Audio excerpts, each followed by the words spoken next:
বন্ধুরা, বনের রাজা সিংহ তা তো আমরা সকলে জানি। বন্ধুরা, জানো তো জঙ্গলের রাজা সিংহ হওয়া সত্ত্বে তার অনেক অহংকার বেড়ে গিয়েছিল এবং সে অনেক হিংস্র হয়ে উঠেছিল। তারপর কি করেছিল জানো?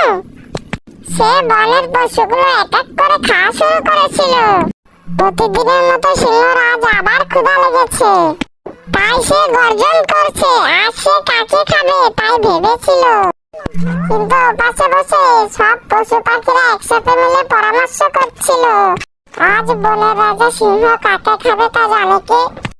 এমন সময় খবর এলো যে আজ বাঘ খরগোশকেই খাবে। খরগোশ অনেক চিন্তিত হয়ে পড়ল। খরগোশ মনে মনে ভাবলো, ভয় পেলে হবে না, আমার এখন বুদ্ধি দিয়েই বাঁচতে হবে। তাই বলে সে সিংহর উদ্দেশ্যে রওনা দিল। খরগোশের সিংহর কাছে পৌঁছাতে গিয়ে দেরি হয়ে গেল। সিংহ জিজ্ঞাসা করলো, তোমার তো দেরি হলো কেন? খরগোশটি তখন মুচকি হেসে বলল, কি করবো রাজামশাই, আমি যে আবার অন্য রাজার হুকুম পালন করছিলাম। সিংহ রেগে বলল, আমি ছাড়া এখানে আর কোন রাজা আছে? খরগোশটি তখন বলল, চলেন তাহলে আপনাকে অন্য রাজার সাথে পরিচয় করিয়ে দিই।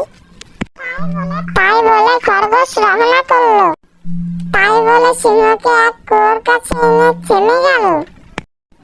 তাই বলে সিংহটি কুয়োতে নিজের চেহারা দেখলো।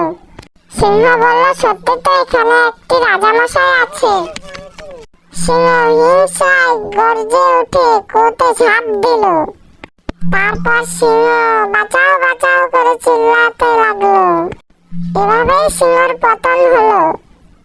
সিংহের সাথে সাথে হিংসা যে পতনের মূল তাও বোঝা গেল।